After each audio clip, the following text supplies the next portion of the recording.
Hello, my name is Stephen Dunham and my student ID is 23381108, and this is just a resource I made on the hyperbola proofs and properties to go with my poster. So firstly we would just have our definition here.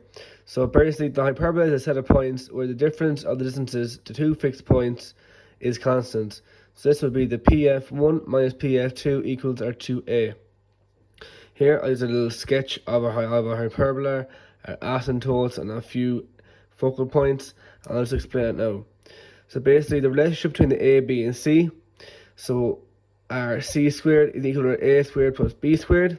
This is where the 2A is a transverse axis, our 2B is our conjugate axis, our 2C is the distance between the focal points, and F1, F2 are the foci.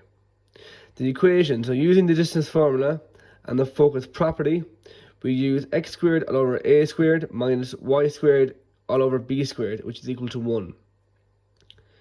Then, to get our asymptotes, we use the formula as above again. Our x squared all over a squared is equal to y squared all over b squared.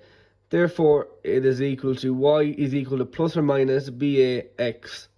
So these are our asymptotes. The hyperbola never touches them. It approaches them, but never touches them. Think of it of like two railway tracks. They're always beside each other, but never ever touching. Then we're on to our symmetry part. So if we replace x with minus x or y with minus y, it remains unchanged. Therefore, our hyperbola is symmetric about both axes. And then just to summarize all of the information I've included, a hyperbola is defined by a constant difference of distances to the foci.